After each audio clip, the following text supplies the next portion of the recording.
ஏடகம் நடத்தும் ஞாயிறு முற்றம் என்ற பெயரில் தொழில் சொற்பொழிவுகளை நடத்துவது என்பது பெரிய சாதனை எங்களை போன்ற இந்த இலக்கிய பேராசிரியர்களுக்குத்தான் இந்த கூட்டங்கள் நடத்துவது எவ்வளவு சிரமம், எவ்வளவு கஷ்டப்பட்டிருக்க வேண்டும், எவ்வளவு உழைத்திருக்க வேண்டும். இந்த ஒரு கட்டுக்கோப்பான அரங்கில் நிறைந்து வருகின்ற அளவிற்கு சில அமைப்புகள் உண்டு. ஆனால் அவையெல்லாம் சொற்பாளர்கள் கையாளர்கள் சொல்லுகின்ற பொழுது, நிச்சயமாக பேசுகின்ற பொழுது அரங்கு நிறையும் என்று கூறினார்கள். எனக்கு மிகுந்த ஆச்சரியம் தருகின்றன. தொடர்ந்து 90 முறை இந்த சொற்பொழிவு இந்த அரங்கில் நடந்திருக்கிறது என்று சொன்னால், அதனுடைய இயக்குநராக இருந்து, நிறுவனராக இருந்து, தலைமை பொறுப்பேற்று நடத்தி கொண்டிருக்கின்ற பேராசிரியர் மணிமாறன் அவர்களை எவ்வளவு பாராட்டினாலும் தாகும். இலக்கு நோக்கம் இலக்கியம் என்பது மனிதனை செம்மைப்படுத்துவது, ஆக மனிதனை மாண்புற செய்வது. ஆக இலக்கிய பணி என்பது சாதாரண பணி அல்ல, அது ஒரு சமுதாய பணி, சமுதாயத்தை மேம்படுத்துகிற பணி, சமுதாய மக்களை பண்படுத்துகின்ற பணி, சமுதாய மக்களை முன்னோக்கி நகர்த்துகின்ற ஒரு பணி. ஆக இந்த இலக்கிய பணி என்பது மனிதனுக்கும் மனிதனே நேருக்கு நேராக நின்று பேசக்கூடிய ஒரு பணிதான் இலக்கிய பணி. மற்ற துறைக்கும் மொழித்துறைக்கும் அடிப்படை வேறுபாடு, நமக்கு மொழித்துறை என்பது மனிதனை நேரடியாகவே மனிதனை பற்றி பேசுகின்ற ஒரு துறை மொழித்துறை, இலக்கியத்துறை. ஆக இந்த இலக்கியத்துறையை மேம்படுத்துவதற்காகத்தான், இலக்கியத்துறையை வலுப்படுத்துவதற்காகத்தான், ஆக இந்த இலக்கியம் என்பது சமூகத்தை கட்டமைக்கின்ற, அடுத்த சமுதாயத்தை மேம்படுத்துகின்ற ஒரு பணியைத்தான் நம்முடைய சிலப்பதிகாரமும் மணிமேகலையும் கம்பராமாயணமும் கங்கை இலக்கியமும் அது ஒரு ஐடியல் லிட்டரேச்சராக முன்னடத்தி அந்த படைப்பாளர்கள் நடத்தி கொண்டிருந்த அந்த படைப்புகளை பற்றி இந்த அவையிலே ஏடகம் நடத்துகின்ற ஞாயிறு முற்றம் மிக சிறப்பாக தொல்லியல், கல்வெட்டியல் மற்றும் ஓலைச்சுவடிகள் போன்ற ஆவணப்படுத்துகின்ற மிக முக்கியமான ஆவணங்களை எல்லாம் எடுத்துக்கொண்டு ஆவணப்படுத்துகின்ற முறையில் வரலாற்று ரீதியாக, சமூக ரீதியாக அவைதான் அவசியம். ஆக நம்முடைய தமிழகத்தினுடைய வரலாறும் சமூகமும் பார்க்கப்பட்டிருக்கிறதா என்று சொன்னால் இன்னும் இல்லை. இது போன்ற முற்றம் போன்ற ஞாயிறு முற்றம் போன்ற அமைப்புகள் தான் புதிய புதிய செய்திகளை வெளிக்கொண்டு வருவதற்கு வாய்ப்பளிக்கின்ற ஒரு துறையாக பொதுமக்களிடம் இந்த வரலாற்று சிந்தனையை, வரலாற்று உண்மையை, புதிய புதிய நூல்களில் இடம்பெறாத புதிய புதிய செய்திகளை இந்த இது போன்ற அமைப்புகள் தான் மக்களுக்கு எடுத்துச் செல்கின்ற இலவசமாக. ஆக இது ஒரு ஆர்வத்தோடு வருகின்றார்கள் என்று பார்க்கிற போது இன்னும் எனக்கு இயற்கை தருகின்றன.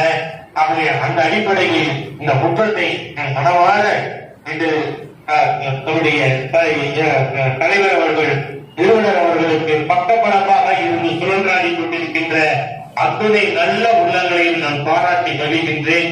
உண்மையிலேயே மிக்க மகிழ்ச்சியை தருகிறது.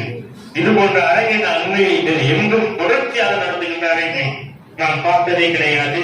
நல்ல ஒரு வரவேற்புரை எனக்கு அமர்ந்திருக்கின்ற சூழியல் மாணவர் கார்த்திக் அவர்களே, தலைமுறை மிகச்சிறப்பாக உங்கள் நாட்டு தமிழை, உங்கள் நாட்டை, என்னுடைய பணியை, எழுத்து தொடர்ச்சிகளையே இப்படி மிகச்சிறப்பாக உங்களுடைய சிறப்பை எல்லாம் மிக சுருக்கமாக கணக்கே குறித்த பாணியில் அவர்கள் சொல்லியிருக்கின்றார்கள். தஞ்சை மாவட்ட வங்கி ஊழியர் சங்கத்தில் பொதுச் செயலாளராக இருக்கின்ற அன்பழகன் ஐயா அவர்களே, சிறப்பு இங்கே நன்றியுரையாற்ற இருக்கின்ற வீரமணி மன்னன் அவர்களே, இந்த நிகழ்ச்சியை மிக அருமையாக தொகுப்பளித்துக் கொண்டிருக்கின்ற அல்போன் சித்தியா அம்மா அவர்களே, ஆக நீங்கள் எல்லாம் இன்னும் நம்முடைய பௌத்த கருத்துக்களை நாங்கள் கொண்டு வைத்திருக்கிற சேலம் டிஸ்ட்ரிக்ட்ல கிருஷ்ணகிரி பகுதியில் அதன் கிழக்கு கடற்கரை பகுதியில் தான் பௌத்தத்தை பற்றி மிக அதிகமாக செய்திகளை நாங்கள் பார்த்து வருகின்றோம்.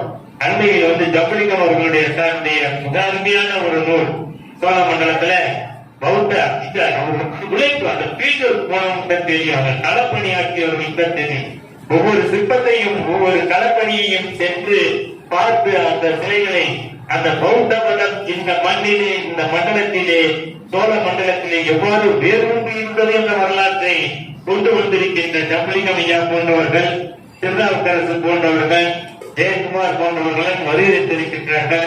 ஆகவே காந்தியவாதிகள் பொழுது எனக்கு ரொம்ப ஒரு ஆட்சியை தருகின்றன.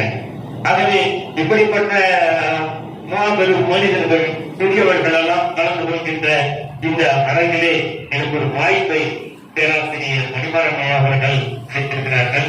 இப்போது நாம் கொங்கு நாட்டிற்கு வருவோம்.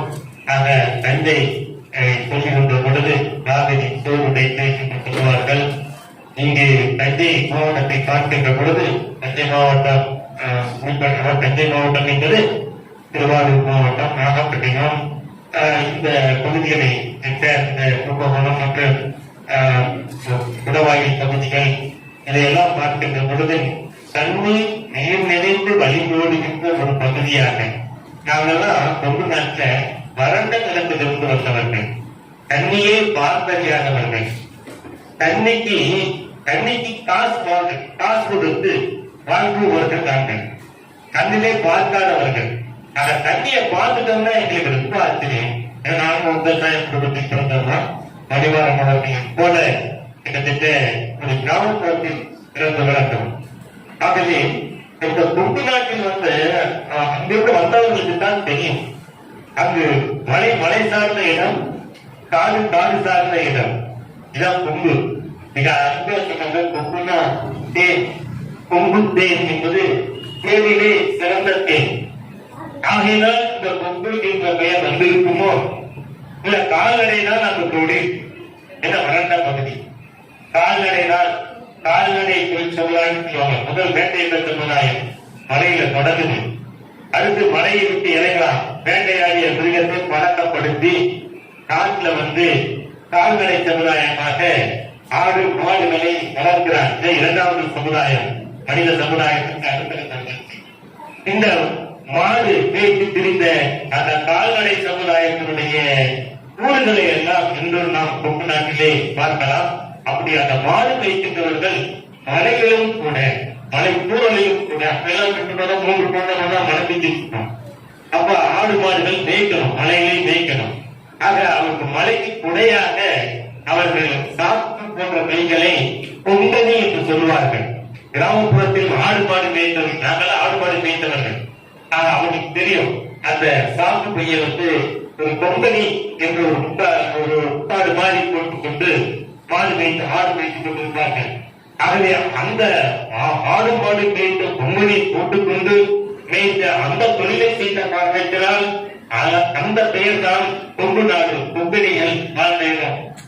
கொங்கணிகள் தொழில் செய்த கொங்கணி போட்டுக்கொண்டு கால்நடை மேய்த்துக் கொண்டிருந்த ஒரு பகுதியாக இருந்ததினால் அது கொங்கு நாடு. இன்னும் கொங்கு நாடு என்பது கங்க நாடு என்று சொல்லுவார்கள், கங்கர்கள் வாழ்ந்த நாடு என்று சொல்லுவார்கள். ஆக கொங்கு தமிழகத்தினுடைய எல்லை, கங்கை இருந்த காரணத்தால் இது கொங்கு என்று சொல்லுவார்கள். ஏராளமான பெயர்கள் இந்த கொங்கு நாடு என்பதற்கான. கொங்கு என்று சொன்னாலே விலகியந்த பொருட்கள் என்று பொருள். விலகியந்த மணிகள் கிடைக்கின்ற பகுதி கொங்கு நாடு. விலகியந்த உலகத்திலேயே விலகியந்த மணிகள் கிடைக்கின்ற இடம் கொங்கு நாடு. ஆக விலகியந்த மரங்கள், ஆக விலையுயர்ந்த விலைமதிப்புடைய பல பயிர்கள், பல ஏலம் லவங்கம் போன்ற பட்டை போன்ற பொருட்கள் விளைகின்ற கருங்காலி மரம், தேக்கு மரம் போன்ற விலையுயர்ந்த மரங்கள் உருவாகிய அல்லது இருக்கின்ற இடம் என்ற பெயரிலும் கொங்கு என்று பெயர். இப்படி பல பெயர்கள் எந்த பெயர் சரியாக இருக்கக்கூடும் என்பது ஆய்வாளர்களுடைய ஒரு முடிவாக இன்னும் சொல்லப்படவில்லை என்றாலும் கூட இது கொம்பு என்ற ஒரு பெயர், கொம்பு நாடு என்ற இந்த பெயர் தொன்று தொன்று சேர சோழ பாண்டிய நாட்டுக்கு இல்லாத ஒரு மிக அருமையான ஒரு பண்பாட்டு மரபு இந்த பகுதியில் பார்க்கலாம். அந்த சேர சோழ பாண்டியர்கள் என்ற மூவேந்தர்கள் தமிழகத்தை ஆட்சி செய்ததாக நாம் படித்துக் கொண்டிருக்கின்ற இந்த காலகட்டத்திலே கொங்கு நாட்டையும் தொண்டை நாட்டையும் விட்டுவிட முடியாது. ஆக மூவேந்தர்கள் நாடு என்று மன்னர்கள் அடிப்படையில் நாம் சொன்னாலும் கூட தொண்டை நாடு என்ற ஒரு நாடும் கொங்கு நாடும் சங்க காலத்திலிருந்து தொடர்ச்சியாக வந்திருக்கிறது. ஆக தமிழகம் 5 நாடுகளை கொண்டது. ஆனால் 3 நாடுகளுக்கு தான் பேரரசர்கள் இருந்தார்கள். ஆக தொண்டை மண்டலத்துக்கு கூட பல்லவர்கள் ஆட்சி செய்தார்கள். ஒரு தொடர்ச்சியான பாரம்பரியம் உண்டு. ஆனால் கொங்கு நாட்டிற்கு எந்த மன்னர்கள் ஆட்சி செய்தார்கள், யாருக்கு உரிமை கொடுப்பது இல்லை. ஆனால் தனித்த பண்பாடு, தனித்த வரலாறு, தனித்த கலாச்சாரம், அவர் கொங்கு சமுதாயம் தனித்த சமுதாயம், தனித்த பண்பாடு, தனித்த வரலாறு, இத்தனைக்கு ஒரு தனித்தன்மை முத்திரை கொன்ற ஒரு பகுதி தான் கொங்கு. ஆச்சரியமாக இருக்கிறது. ஆக மன்னர்கள் கொங்கு நாட்டிற்கு என்று சேர சோழ பாண்டிய நாட்டை ஆட்சி செய்த முடிமன்னர்களை போல மன்னர்கள் இல்லாவிட்டாலும் கூட கொங்கு சோழர்கள் உண்டு, கொங்கு சேரர்கள் ஆட்சி செய்திருக்கிறார்கள், கொங்கு பாண்டியர்கள் பகுதியை ஆட்சி செய்திருக்கிறார்கள். ஆனால் அவர்கள் அந்தந்த காலகட்டத்தில் சில ஆண்டுகள் தான் ஆட்சி செய்திருக்கிறார்கள், சில வருடங்கள் ஆட்சி செய்திருக்கிறார்கள், 1-2 நூற்றாண்டுகள் தான். ஆனால் கொங்கு நாட்டிற்கு என்று மன்னர்கள், கொங்கு நாட்டிற்கு என்று கிடையாது. ஆக குறுநில தலைவர்கள் உண்டு, குறுநில தலைவர்கள் உண்டு. ஆக நூற்றுக்கணக்கான இனக்குழுக்கள் உண்டு, பல குடியினர்கள் உண்டு. ஆனால் இந்த நாடு எப்படி ஒரு பேரரசனின் கீழ் வரவில்லை என்பது வரலாற்றில் ஒரு மிகப்பெரிய ஒரு கேள்வி. ஆக ஒரு கேள்வியை, மிகப்பெரிய கேள்வியை கேட்டு பதில் தேடுகின்ற பொழுது அதற்கு சில பதில்கள் வருகின்றன. ஆக நமக்கு கொங்கு சோழர்களில் வீரராஜேந்திரன், வீர சோழன், இவங்கதான் இரு கொங்கையும் ஆண்ட வேந்தர்களாக வருகிறார்கள். தென்கொங்கையும் வடகொங்கையும் இணைத்து ஆட்சி செய்திருந்தால் கட்டுக்கள் அவர்கள். தென்கொங்கு வடகொங்கு இரண்டையும் இணைத்து ஆட்சி செய்தவர்கள் என்று நூற்றுக்கணக்கான கல்வெட்டுக்கள்ல வீர சோழனுடைய மகன் வீரராஜேந்திரன். ஆக இந்த வீர சோழன், வீரராஜேந்திரன், ஆக இந்த 2 மன்னர்கள் ஓரளவுக்கு ஆட்சி செய்திருக்கிறார்கள் என்றாலும் கூட அதற்கு முன்போ அதற்கு பின்போ வரலாறு கிடையாது. ஆக இவர்களுடைய இந்த 2 பேருடைய கல்வெட்டுகள் மட்டுமே கிட்டத்தட்ட ஒரு 500-600க்கும் மேற்பட்ட கல்வெட்டுகள் கிடைக்கின்றன. ஆக இவர்கள் பேரரசர்களாக இருந்தார்கள் என்று சொன்னால் இதற்கு எந்த பகுதியை ஆட்சி செய்தார்கள் என்பது கேள்விக்கு அடுத்த கேள்விக்கு போகலாம். அவர்களுடைய கேள்விகள் எங்கே, தலைநகரம் எங்கே, அதை விட மிகப்பெரிய கேள்வியெல்லாம் உண்டு. ஆனால் அந்த பகுதியில் கடந்த 30 ஆண்டுகளாக நான் மேற்பரப்பாயும் ஆய்வு செய்தவன் என்ற ஒரு குறையில் பார்க்கின்ற பொழுது நாங்கள் கருதுவது அவிநாசி என்ற ஒரு பகுதிக்கு திருமுருகன் பூண்டி, அந்த திருமுருகன் பூண்டி என்ற பகுதியை தலைநகராக கொங்கு சோழர்கள் இடைக்காலத்திலே சில 1-2 நூற்றாண்டுகள் ஆட்சி செய்திருக்கலாம் என்று தோன்றுகிறது. அதுதான் அவர்களுடைய தலைநகரம் என்று சொல்வதற்கு நமக்கு ஓரளவுக்கு சான்றுகள் திரட்ட முடிகிறது தவிர, ஆனால் அது ஒரு சரியான சான்றாக நாம் எடுத்துக்கொள்ள முடியவில்லை. ஆனால் இவர்கள் இருவருடைய கல்வெட்டுகள் கொங்கு பகுதியில் முழுக்க கிடைக்கின்றன. ஆக சோழ மன்னர்களுக்கு இணையாக கல்வெட்டுகள் கிடைக்கின்றன. ஆக இந்த அடிப்படையில் பார்க்கிற பொழுது கொங்கு நாடு என்பது ஒரு வித்தியாசமான ஒரு நாடு. ஆக இன்றைய இந்த உரை உங்களுக்கு நிச்சயமாக ஒரு பயனளிக்கக்கூடியதாக இருக்கும். ஆனால் இந்த முடிமன்னர் ஆட்சி செய்யாத இந்த நாடு சாதாரண நாடா நான் உலகத்திலே உலகமே வியந்து உலக மக்களால் பாராட்டக்கூடிய, உலக மக்களை திரும்பி பார்க்க வைத்த, சங்க காலத்தில் தொழில்நுட்பம் வாய்ந்த, கல்வி சிறந்த, வணிகம் சிறந்த பாண்டிய நாட்டை காட்டிலும் சேலஞ்சு பண்ணுவார்.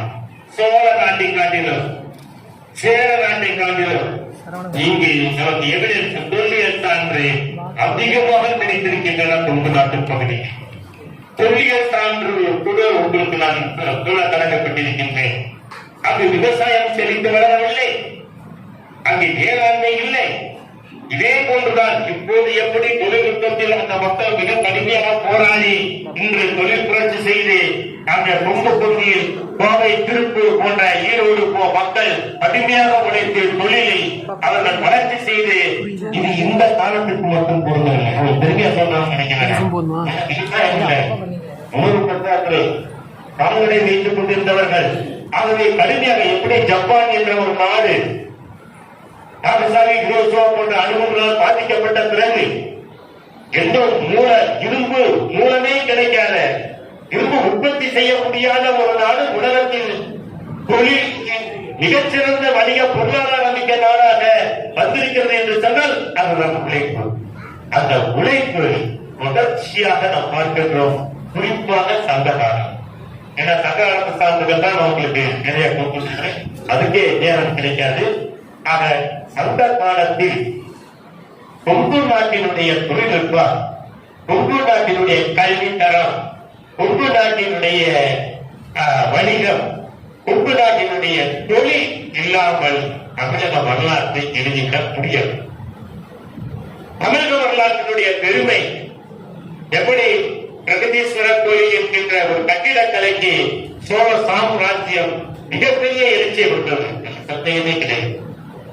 உலகத்தையே வெற்றியான மிகப்பெரிய வெற்றி கண்ட ராஜராஜ சோழன், ராஜேந்திர சோழன் 10ஆம் நூற்றாண்டின் இறுதியிலும் 11ஆம் நூற்றாண்டின் இறுதியிலும் உலக நாட்டில் இத்தகைய வெற்றியை பெரிய சாதனை. இதே போன்று கொங்கு நாட்டுக்கும் சில சங்க காலத்தில் கொங்கு நாட்டிற்கு என்று சில பெருமைகள் உண்டு, வளர்ச்சி உண்டு, வரலாறு உண்டு. கிரேக்க ரோமானியர்கள் எகிப்து அனைத்தையும் திரும்பி பார்க்க வைத்த ஒரு பகுதி கொங்கு பகுதி.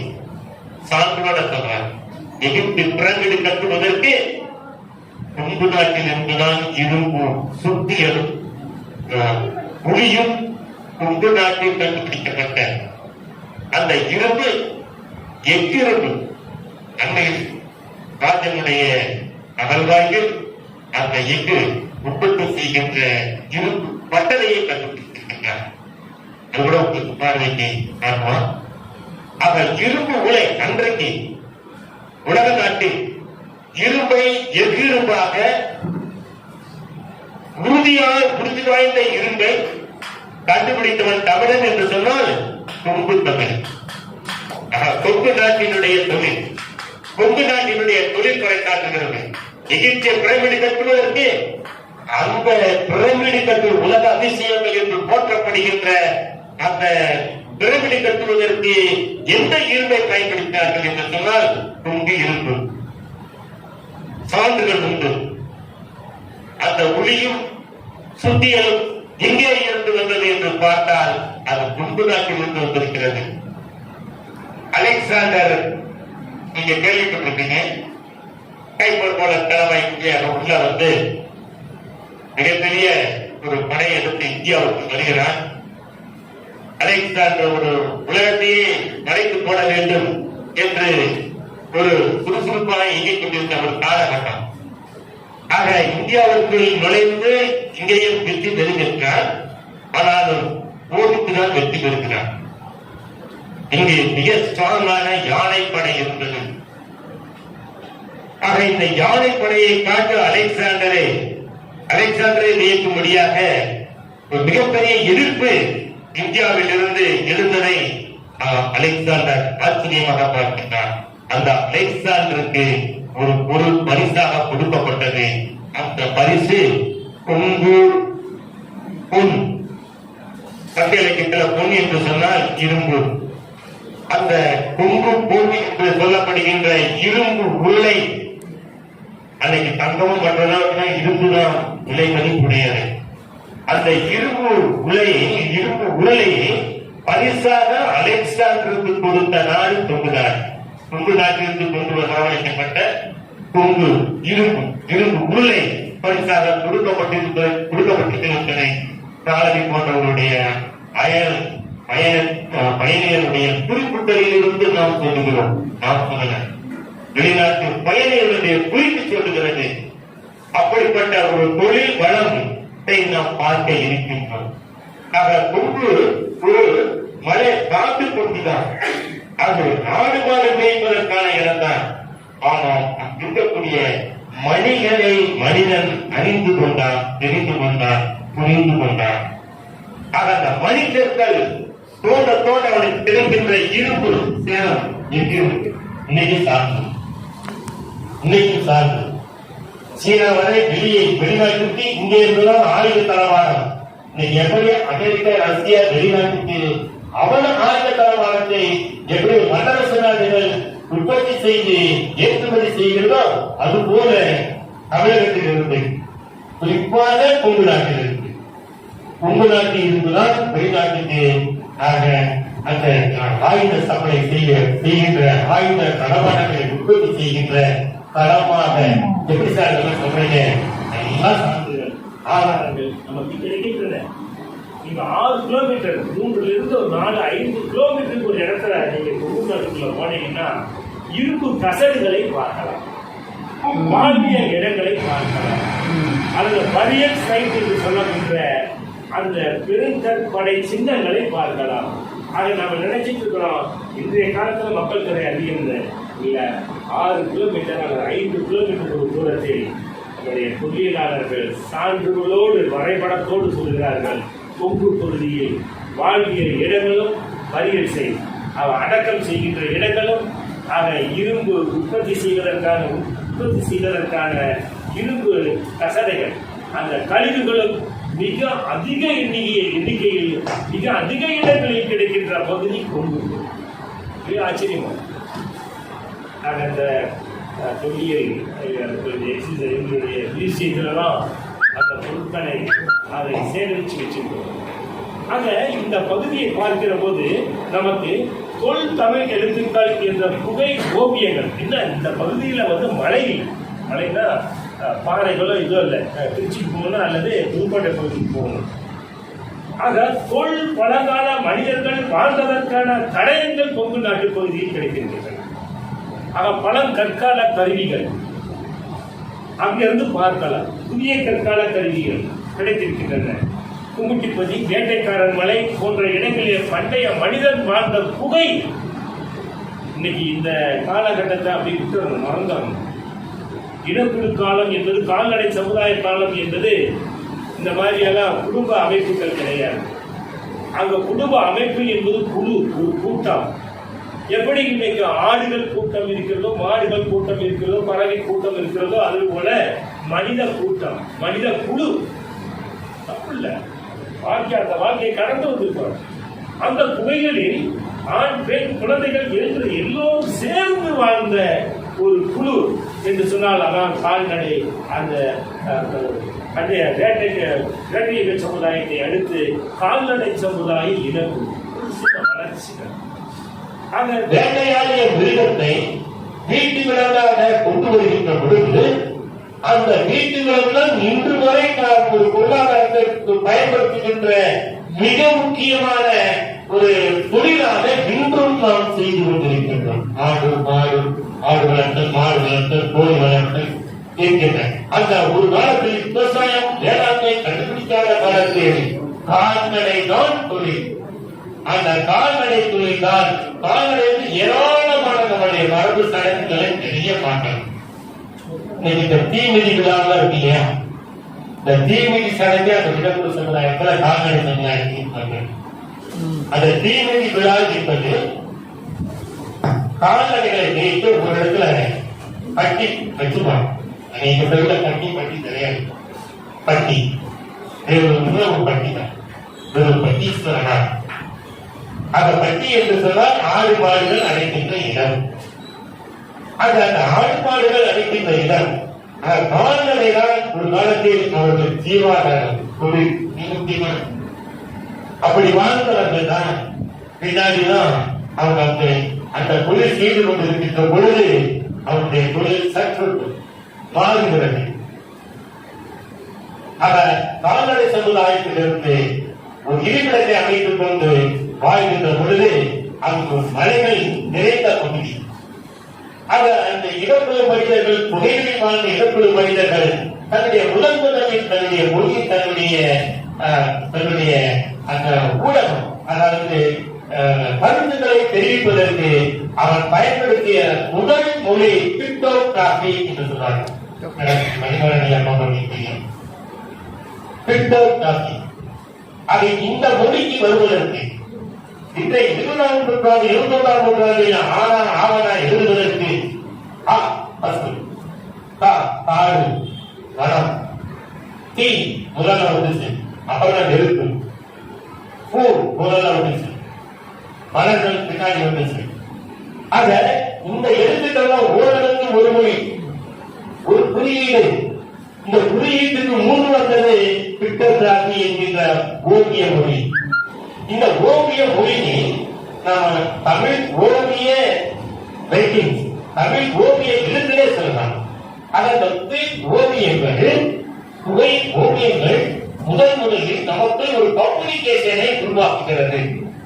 ஆக அந்த கம்யூனிகேஷன், தகவல் தொடர்பை வெளிப்படுத்துவதற்கு அவன் பயன்படுத்தப்பட்ட முதல் மொழி, முதல் ஊடகம் ஓவியம். அதை பார்த்தீங்கன்னா வேட்டையாடுகின்ற புதிய பார்க்கலாம், காதலை தேய்க்கிற பார்க்கலாம், என்னென்ன மிருகங்களை அந்த காட்டில் இருந்திருக்கிறத பார்க்கலாம். ஆறு மாடுகள், மான்கள், யானைகள், யானையை அடக்கி, யானையை முதல் அங்குசத்தை கொண்டு அடக்குகின்ற குட்டி குட்டி குதிரை கண்டுபிடிச்சான். ஆகவே அதுக்கு பேர் வேலத்தாவளம் பக்கத்துல ஒரு ஊரு. அந்த வேலம் தாவளம், தாவளம் என்று சொன்னால் துல்லியப்படுத்துவதை கல்விப்படுத்துவது தெரியும். வணிக பகுதி, வணிக சந்தை. வேலம் தான் உங்களுக்கு தெரியும். வேலம் என்ன? யானை. யானை. அதை யானைக்கு சந்தை, யானை பிடித்து வந்து வளர்த்து அடக்கி அங்கு சந்தைக்கு கொண்டு வந்து வேந்தர்களுக்கு விற்பனை செய்த இடம் கொண்டு தெரியும். யானையுடைய அட்டகாசம், யானை மனிதனுடைய அட்டகாசம், யானையினுடைய அட்டகாசம் சொல்ல ஆரம்பிச்சிட்டோம். மனுஷன் யானை விலங்குகள் வசிக்கின்ற இடத்துல போய் மனுஷன் பிடிச்சிட்டான். சாப்பிட்டாங்க எல்லாம் புரியுன்ற பகுதியில போய் மனுஷன் கொடுத்தான். இப்ப மனுஷனுக்கு யானைக்கு ஒரே போராட்டம். அந்த யானைகள் அதிகமாக தமிழகத்திலே பிடித்து வளர்த்து சேனைக்கு படைக்கு நான் நினைப்பாங்க.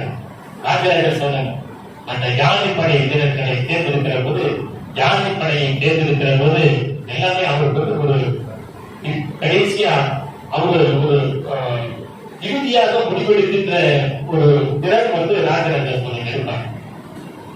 அப்ப யானையை வரிசையை நிப்பாட்டி கடைசியாக ராஜராஜ சோழன் பார்ப்பாங்க. பார்த்துட்டு அவர்தான் முடிவெடுப்பார். அப்படி முடிவெடுக்கிற போது யானை படைக்கு ரொம்ப முக்கியத்துவம் கொடுத்துருக்காங்க. இதெல்லாம் கல்வெட்டுக்களை வருது. அப்ப அந்த யானை, இந்த பழக்கப்பட்ட யானை, படை பயிற்சி அளிக்கப்பட்ட இந்த யானைகள் எங்கே இருந்து வந்தது என்று சொன்னால் பொருள் புரிஞ்சுக்கிறது. ஆக அந்த புகை ஓவியத்துல ஒரு அங்குசத்தை கொண்டு யாருக்கும் தெரிவிக்கிறேன். கையில் ஒரு அங்குசம் இருக்கு, ஒரு பாகம் இருக்கா, 5000 ஆண்டுகளுக்கு உட்பட்ட புகை ஓவியம். ஆக அந்த ஓவியத்துல யானையை எப்படி அந்த மனிதன் தன் கட்டுப்பாட்டுக்கு கொண்டு வந்தாங்க என்ற ஒரு கம்யூனிகேஷனை அங்க வெளிப்படுத்தும். இனக்குழு மக்கள் எப்படி சேர்ந்து குழு நடனம், எப்படி சேர்ந்து வேட்டையாடுவது, மேன் பவர் என்று சொல்வார்கள். ஆக இதெல்லாம் வந்து அந்த ஓவியங்கள் நமக்கு காட்டுகின்றன. ஆக அந்த காலகட்டத்தை அடுத்து முக்கிய காலத்தை இனக்குழு வாழ்க்கைக்கு அடுத்து அவர்கள் பெருங்கற்படை காலம், பெருங்கற்படை காலம். இங்க மற்ற பிற்பாடு எனக்கு 25 ஆண்டு காலம் என்னுடைய பெருங்கற்படை காலத்திலேயே என்னுடைய வரலாற்று ஆய்வு முடிவு கொண்டது. 2020 இந்த தஞ்சை பெருக்காட்டு எனக்கு ரொம்ப ஆச்சரியம். பார்த்து வயலெல்லாம் பார்த்து கண்டுபிடிக்க நிஜமா எங்களுக்கெல்லாம் 1 வயது 2 வயது வயல் கண்டிப்பிட்டு அந்த வயலை வந்து ஒரு 4-5 வயல் 8-3 ஏக்கர் வந்து நெல் அறுவடை செய்வது பெரிய விஷயம். இங்க வந்து ரொம்ப ஆச்சரியப்பட்டேன். தண்ணியா நிற்கிங்க, அதுக்கு இந்த தூரம் வெளிநேசனா இருக்கு. ஆனா அந்த மாதிரியான இந்த பகுதி வந்து தண்ணியே கிடையாது. ஆக அந்த பகுதியில் எப்படி மனிதன் வாழ்ந்திருப்பான், உலகமே திரும்பி பார்க்கின்ற ஒரு விஷயத்தை வந்து அவங்க அந்த தொழிலால், முயற்சியால், உழைப்பால் இதெல்லாம் டாக்குமெண்டேஷன்ல இருக்கு. காலனியுடைய குறிப்பிட இருக்கு, வெளிநாட்டினுடைய பயண குறிப்பிட இருக்கு, நாம் கிடைக்கின்ற பொருள் ஆய்வுகள்ல இருக்கு. அந்த ராஜன் சொல்றாரு, பொதுமணல் அகழ்வாய்வுல என்ன சொல்றாருன்னா, அதிகமான எழுத்துக்கள் இன்னைக்கு 12,000 குறியீடு எழுத்துக்கள் கிடைத்திருக்கின்றன. பெரும்பான்மையான குறியீடு பிராப்தி மாற்றம் சொல்லப்படுகின்ற சங்க தமிழ் பிராமி எழுத்துக்கு முன் ஒரு தமிழ் எழுத்து இருந்தது. அது பிராப்தி மாற்றம் நான் படிக்கிறேன். ஐராவத மகாதேவன் போன்றவர்கள் ஒரு சிறு முயற்சி எடுத்தார்கள். மதிவனம் போன்றவர்கள் எல்லாம் அவர்கள் படிப்பதற்கு முயற்சி எடுத்து சில கருத்துக்களை சொல்லி இருக்கிறார்கள். ஆனால் மாற்று கருத்துக்கள் உண்டு. அந்த 12,000 குறியீட்டு எழுத்துக்களை நாம் படிக்க வேண்டும். அது பெரும்பான்மையான குறியீட்டு எழுத்துக்கள் கிடைக்கின்ற இடம் கொடுமணல், கொங்கு பகுதி. என்னுடைய சேகரிப்பில் 40க்கு மேற்பட்ட குறியீட்டு தமிழ் எழுத்துக்கள் கிடைத்திருக்கின்றன. அன்னையில் அங்கே டெல்டா பகுதியில், வேதாரண்யம் பகுதியில் 5 குறியீட்டு எழுத்துக்களை கண்டுபிடித்தேன். எனக்கு ரொம்ப ஆச்சரியமா இருந்தது. இங்க கிடைக்கிறது ரொம்ப கஷ்டம். ஒரு பயன்படி எங்கே கண்டுபிடிக்கிறது? எங்க பகுதியில பூரா ஸ்டோன் செட்டை பார்க்கலாம், நடுவர் நியூரோ ஸ்டோனை பார்க்கலாம், பரியல் சைட்டை பார்க்கலாம், நாங்க அகர்ந்திருக்கலாம், அல்லது குடும்ப கருத்தாளியை பார்க்கலாம். இங்க பார்க்கவே முடியாது. வந்துச்சு இந்த மாதிரி வேளாண்மை பகுதியில ஒரு 3 குடும்ப கருத்தாளி கிடைச்சிருக்கு. அந்த குடும்ப கருத்தாளி முழுமையா கிடைச்சதான் தாசில்தார் என்ன பண்ணிட்டாரு, அவர் எடுத்துட்டு போயிட்டாரு. முழுமையா கிடைச்சத மட்டும் அந்த முழுமையா கிடைக்கிற குடும்பத்தாரோட நிறைய அவர் பயன்படுத்திய பொருட்கள் அதெல்லாம் உடச்சிட்டாங்க. மம்முட்டி போட்டு அவங்க தூக்கிட்டாங்க, எல்லாம் உடஞ்சி பேப்பர்ல வாசிட்டாங்க. மாணவர்களோட போனோம், ஆய்வு செஞ்சோம். ஆக முழுமையான பொருட்கள் எடுத்துட்டு போயிட்டாங்க. ஓடுகளை ஆராய்ச்சி செஞ்சோம். பிராப்தி மார்க்ஸ் கிடைச்சது. கிட்டத்தட்ட 5-6 ஃபேக்டரிஸ் கட்பாண்டங்கள்ல ஓரளவு, ஈரளவு, அந்த ஓரளவுக்கு ஒரு மொழி, ஈரளுக்கு ஒரு மொழி, மூன்றளவுக்கு ஒரு மொழி என்று சொல்லப்படுகின்ற இந்த எழுத்து முறையினுடைய தொடக்கத்தை நாங்க அதை வந்து மலேசிய கண்டுபிடித்தோம். அது சிந்து சமவெளி நாகரிக குறியீட்டு எழுத்துக்களோடு சோழ மண்டல கிழக்கு கடற்கரையில் கிடைத்த குறியீட்டு எழுத்தும் ஒன்றுதான். ஆக ஒரே காலகட்டத்தை சேர்ந்தவை என்பதற்கு ஹைதராபாத் புதிய கடற்கரையில் செம்பியன் மாதேரியில் கண்டுபிடிக்கப்பட்ட அந்த குறியீட்டு எழுத்தை அவர் சிந்துவெளி எழுத்து என்று சொல்லிவிட்டார். சிந்துவெளி எழுத்தால இது சோழ மண்டல குறியீட்டு எழுத்து. அதுக்கு சோழ மண்டலத்தில் கிடைக்கின்ற ஒரு எழுத்து சிந்து சோழ எழுத்தாகும். அதுக்கு நாங்க வந்து சோழ மண்டல குறியீட்டு எழுத்துன்னு சொன்னோம். அது கம்பேரிட்டிவ் பண்ணலாம், ஒப்பீடு செய்யலாம். ஆனால் அந்த மாதிரி நாம ஒரு மேற்பரப்பாய்ச்சி எக்ஸ்பிளரேஷன், மேற்பரப்பாய்ச்சி செய்வதற்கான தடயங்கள் இது ரொம்ப ரொம்ப குறைவு. ஏன்னா டெல்டா விவசாய நிலமாக இருப்பதனால் நமக்கு அந்த மாதிரியான தடயங்கள் கிடைக்கிறது ரொம்ப ரொம்ப சொற்பம். அப்படி கிடைத்த ஒரு குறி. அப்ப இந்த குறியீட்டு எழுத்து என்பது தமிழகம் முழுக்க இருந்திருக்கிறது. அது காடு சார்ந்த பகுதியாக இருந்த காரணத்தினால் கொங்கு நாட்டில் அதிகமாக தெரிந்து கொண்டிருக்கின்றன. எனக்கே 40-45-46 குறியீட்டு எழுத்துக்களை நான் எடுத்திருக்கின்றேன்.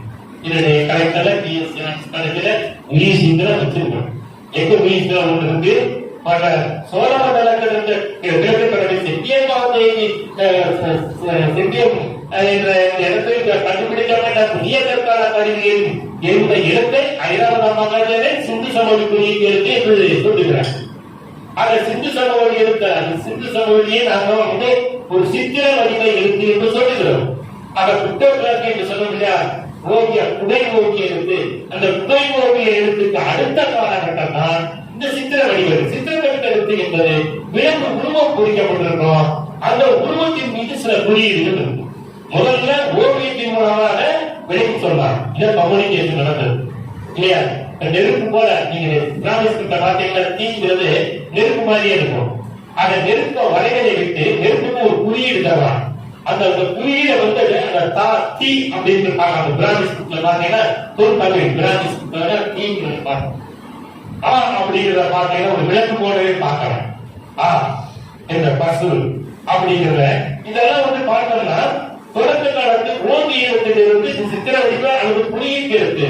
அதை ஓவியத்தை வரைந்து கம்யூனிகேட் பண்ண முடியாது. அடுத்த கட்ட வளர்ச்சி ஒரு ஓவியத்திற்கு ஒரு குறியீடு. ஆக இந்த அடிப்படையில் கொங்கு நாட்டு பகுதியில் வேட்டைக்காரன் மலை கிடைக்கின்றன, குமுட்டி பகுதி கிடைக்கின்றன, பொன்பரப்பு மலை கிடைக்கின்றன. இதெல்லாம் மலை சூழ்ந்த பகுதி. அந்த பகுதி தெற்கே பன்றிமலை அல்லது பழனிமலை என்று சொல்லுவார்கள். மேற்கே பழைய சொன்னது போல வெள்ளியகிரி மலை அல்லது வேட்டைக்காரன் மலையின் ஓவியம் கிடைக்கின்றன. இந்த பக்கம் பார்த்தீங்கன்னா பொன்பரப்பு மலை என்று சொல்லப்படுகின்ற கோவையுடைய பெரிய நாட்டை மாநிலத்தின் பக்கத்திலே குகையில் கிடைக்கின்றன. இதே போன்று நமக்கு கொங்கு நாடு என்பது மலைகளால் சூழ்ந்த காட்டு பகுதி, மலைகள் சூழ்ந்த காட்டு பகுதி. ஆக இந்த பகுதி வந்து பாத்தீங்கன்னா ஒரு காவிரிக்கு நடுவுல காவிரி ஆறு ஓடுது, தீபம் ஏற்றுற மாதிரி, தீப திரி மாதிரி. ஆக இந்த பகுதி தான் மிக மிக முக்கியமான பகுதி. ஆக இந்த கம்யூனிகேஷன் பாருங்க, ஓவியத்தை இங்கெல்லாம் முதலில் மனிதன் மனசு சொல்ற அதான் வேட்டை சமுதாயம் என்பது மனித நாகரிகம் மலையிடம் மனிதன் தோன்றிய இறப்புல மனிதன் தோன்றியது. நாகரிகம் இறப்புல மனிதன். ஆக வேட்டையாடிய மனிதன் பிறகு கீழே வந்து கால்நடை கைக்கின்றான், கால்நடை சமுதாயம் வருகிறது. இதற்கெல்லாம் சான்றுகள் நமக்கு நிறைய கிடைக்கின்ற இடம் கொங்கு பகுதி, மலை சார்ந்த பகுதியாக இருப்பதால் வரலாற்று காலத்துக்கு உட்பட்ட மனிதன் வாழ்ந்த தடயங்கள் ஏராளமாக கிடைக்கின்றன. ஆக அந்த ஒரு ஓவியத்துக்கு ஒரு குறியீடு இருக்கிறார். குறியீட்டு எழுத்துக்கள் நிறைய கிடைக்கின்றன. முழுமலையில் தான் அதிகமான குறியீட்டு எழுத்துக்கள், உலகிலேயே அதிக குறியீட்டு எழுத்துக்கள் கிடைக்கின்றன. கீழடியால முழுமலை. மூன்றாவது சொல்ற இந்த குறியீடு தான் பொருத்தமிழ் பிராணியாக வாழ்ந்துள்ளது. போட்டெழுத்து சொல்லுவாங்க. ஒரு சுட்டுக்கோடு, ஒரு படுக்கை கோடு, ரெண்டே போடுவாங்க. ஏன்னா ரொம்ப உடனே நாகரிக வளர்ச்சி எழுத்துல கண்டுபிடிக்கணும்.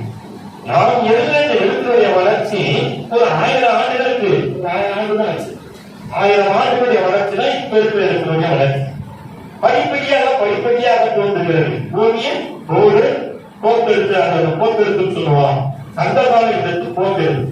ஆக ஒரு குத்துக்கோடு, ஒரு படுகை கோடு. அவன் ரெண்டே கோடு தான் சங்கர இலக்கியத்தை புத்தரிச்சார். ரெண்டு கோடு போறது கத்துக்கணும், ரொம்ப எளிமை. அதுல இது போக்கெழுத்துக்கான நிறைய எழுத்துக்கள் அங்கே கிடைக்கின்றன. உலகிலேயே அதிகமான எழுத்துக்கள் இந்தியாவில், குறிப்பாக தமிழகத்தில், இன்னும் குறிப்பாக அதிக தொழில் தமிழ் எழுத்து தமிழ் பிராணி கிடைத்த இடப்பொருள் கீழடி அல்ல. கீழடி ஆக அதிக எழுத்துக்கள் கிடைத்திருக்கின்றன என்று சொன்னால் அப்ப அங்கு கல்வி, கேள்வி, எழுத்தறிவு, வழிமுறைவு இருந்திருக்கிறது. ஏனென்றால் எங்களுடைய தென்போக்கு மொழியை தென்போக்கு மொழியிலே நீங்கள் எழுத்து கிடைத்திருக்கிறது. அந்த நோட்டில் எழுத்து தாய்லாந்தில் கிடைத்த அந்த உணர்ச்சி பார்க்கின்ற கல்வியில் எழுதப்பட்ட எழுத்தும் ஒன்று. அந்த தந்த வாணியம் செய்யறது இங்கிருந்து அங்க போயிருக்கிறார். அப்ப இந்த எழுத்து இங்க வந்து நமக்கு வந்து பகல் அல்லது பிட்டான் நாம படிப்போம் என்று. ஆக நீங்க தங்க ஆசாரி வேலை செய்ய திட்டம் என்று சொல்லுவாங்க. அது பணத்தை கொடுத்தோம். அடுத்தது சொல்லுவாங்க இந்த பணத்துக்கு வந்துருக்கு நேரம் பணத்துக்கு வந்து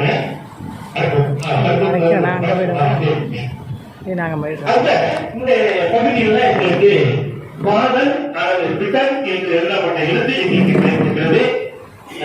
தென்கொங்கு என்று எழுத்து பெயர். அதாவது கொங்கு நாட்டை பெரும்பகுதி 4 பகுதியாக பிரிக்கிறாங்க. ஒன்று தென்கொங்கு, இன்னொன்று வடகொங்கு, மற்றொன்று மேற்கொங்கு, மலக்கொங்கு. தீக்கொங்கு சொல்ல மலக்கொங்கு என்று சொல்லுகிறாங்க. அவர் கொங்கு நாடு 4 பெரும் பிரிவு. வடகொங்கு, தென்கொங்கு, மலக்கொங்கு, மேற்கொங்கு. அதே போல சாசனங்கள் போல 24 நாடுகள் கல்வெட்டுகள் கிடைக்கும். அந்த நாடு இந்த நாடு பாத்தீங்கன்னா நாடு பிரிவு, நாடுதான் பிரிவு, நாடு இல்லை. ஆக 24 நாடுகள் கொங்கு நாட்டு பகுதியில் இடைக்காலத்துல கோர்ஸ் பண்ணிருக்காங்க, ஒருங்கிணைச்சிருக்காங்க. அப்ப மன்னர்கள் வந்துட்டாங்க, கொங்கு சோழர்கள், சேரர்கள். இப்ப என்னன்னா இந்த எழுத்து எழுத்துக்கள் கிடைக்கும், அந்த குறியீடுகள் கிடைத்த காலம் மாறி குறியீட்டு எழுத்துக்கள் பல நூற்றாண்டுகள் அந்த இடத்துல பயன்பாட்டில் இருந்திருக்கின்றன. நாம் படிக்க வேண்டும். நம்முடைய முதலமைச்சர் 2 கோடி ரூபாய் கலெக்ட் நினைக்கிறேன். இந்த எழுத்தை படிச்சவங்களுக்கு 2 கோடி ரூபாய் கலெக்ட் பண்ணி சட்டசபையில் அனௌன்ஸ் பண்ணிருக்காரு. இந்த எழுத்தை யாருமே படிக்க முயற்சி செய்யல. கொஞ்சம் சிரமம். இப்ப ராஜ தலைமையிலான குழுக்கள் வரிசைப்படுத்திருக்கிறார்கள். பார்க்க போறோம். அந்த எழுத்திலிருந்து தோன்றியதைதான் தமிழ் பிராமி எழுத்து. பிராமிங்கிற பயன்படுத்த கூடாது. ஏனென்றால் அசோகனுடைய பிராமியாக ஒரு தயக்கம் நமக்கு வரும். அதனை தமிழ் எழுத்து என்று சொல்லலாம். இதை கூட படிக்க கொண்டிருக்கிறது. இது நிறைய நமக்கு கிடைக்குது. பொதுமடங்கள்ல தான் அதிகமாக கிடைக்கிறது. ஆகவே எழுத்துக்கள் அதிகமாக, குறியீடுகள் அதிகமாக, புகை ஓவியங்கள் அதிகமாக கிடைக்கின்ற ஒரு களம் கொங்கு தரம். அது கருத்துல மிக மிக முக்கியமான பார்த்தீங்கன்னா அந்த வளர்ச்சியை பார்க்கணும். சங்க இலக்கியம் வளர்கிறது. அடுத்து சாய்களுக்கு சொல்லப்படுகின்ற இசைக்கல்வெட்டு உலகத்திலேயே பழமையான இசைக்கல்வெட்டு எங்கு கிடைக்கிறது என்று சொன்னால் கொங்கு நாட்ட அரசு இசைக்கல்வெட்டு என்று நாட்டிய தேன் நடனம் ஆடுகின்ற அந்த கால் ஜதை இல்லையா, அதற்கு தகுந்த உருவாக்குகிறார். மேலிருந்து படித்தாலும் படிக்கலாம், கீழிருந்து படித்தாலும் படிக்கலாம், இடமிருந்து வலது பக்கம் படிக்கலாம், வலது இடது பக்கம் எப்படி வேணாலும் படிக்கலாம். பூத்து விளையாட்டுக்கலாம். ஆக ஒரு சொல் விளையாட்டை, ஒரு அருமையான இசைக்கல்வெட்டை, சிலப்பதிகார இசையை முன்னிலைப்படுத்தியது தொங்குகிறார்கள். அரசு ஒரு இசைக்கல்வெட்டு எழுத்து புலரத்தான் மணி மன்னன் தேவன் சாத்தன் என்று சொல்லக்கூடிய அவன் தான் அந்த அரசு இசைக்கல்வெட்டை அந்த தொகையில பதிவு பண்ணியிருக்கிறான். அந்த முழு கல்வெட்டை காப்பாற்றிருக்கிறோம். இருக்கோம். அந்த கல்வெட்டை அடிச்சிட்டோம். அதுக்கு இன்னொரு இசைக்கல்வெட்டு இருக்கு. அந்த ஜதியையும் அடிச்சிட்டோம். கிடைச்ச ஒரே ஒரு கல்வெட்டு மற்ற 2 அருமையான இசைக்கல்வெட்டு அடிச்சிட்டோம். இது உலகத்துல பழமையான இசைக்கல்வெட்டு கொங்கு நாட்டிலே கிடைச்சிருக்கு. அது மட்டுமல்ல, சங்க காலத்திற்கு என்று பார்த்தா புகழூர் கல்வெட்டை பார்த்தீங்கன்னா மூத்தா அவனா ஆற்றூர் செங்காயம் கிராமஸ்கிட்ட இருக்கான். மூத்தா அவனா ஆற்றூர் செங்காயம் ஆதம் செல்கிற மகன் பெருங்கொடுங்கோ, மகன் இளங்கொடுங்கோ, லங்கோ ஆக அறிவித்த கல்வி. உலகத்தை தாத்தா, மகன், தேவன் 3 பேரும் வரிசையாக ஆட்சி செய்திருக்கிறார்கள் என்று சொல்லிவிட்டோம். ஒரே கல்வெட்டு கொங்கு நாட்ட புகழூர் கல்வெட்டு.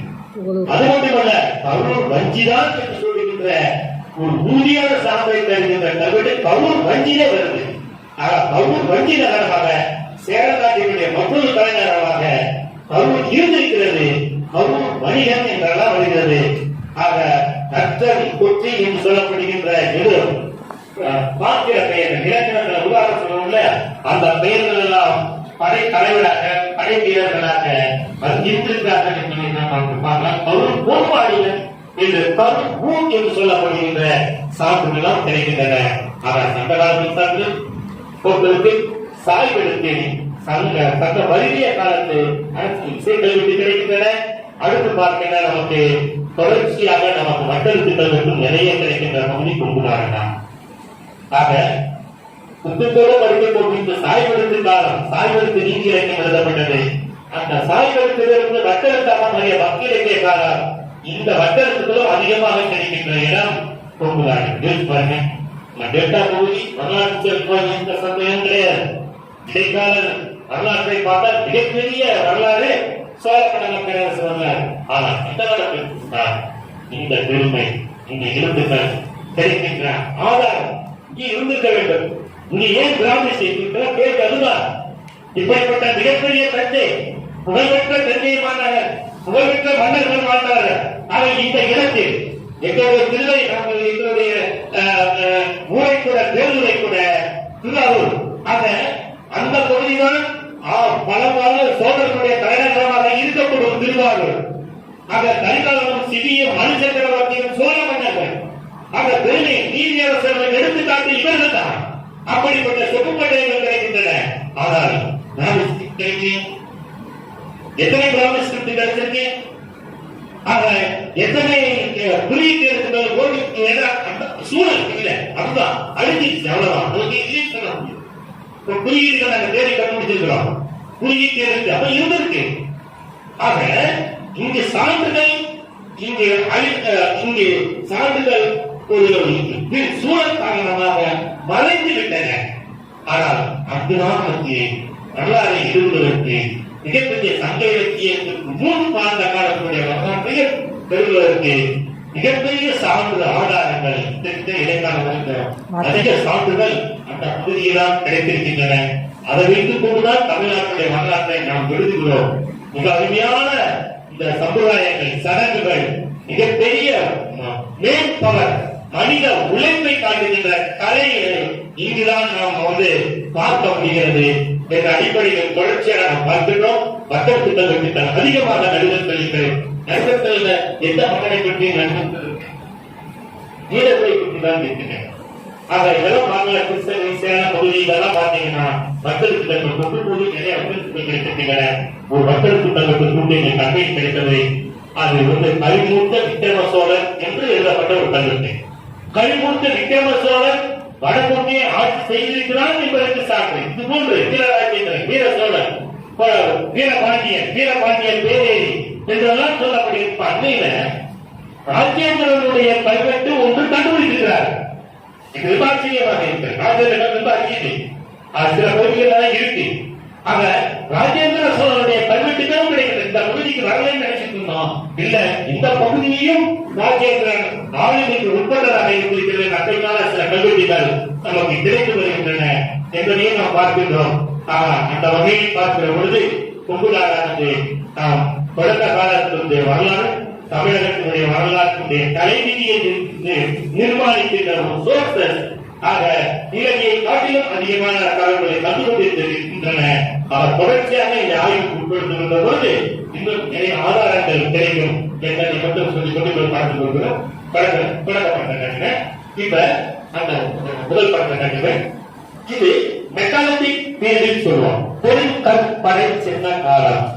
இந்த ஒரு சடங்கு முறை காலம் மிக மிக முக்கியமானது. சங்க இலக்கியம் சங்க இலக்கியத்தை படிக்கின்ற பொழுது இது இந்த படத்தை பார்க்காமல் இந்த நினைவு சின்னங்களை பார்க்காமல் பாடம் நடந்தது என்பது தவறு.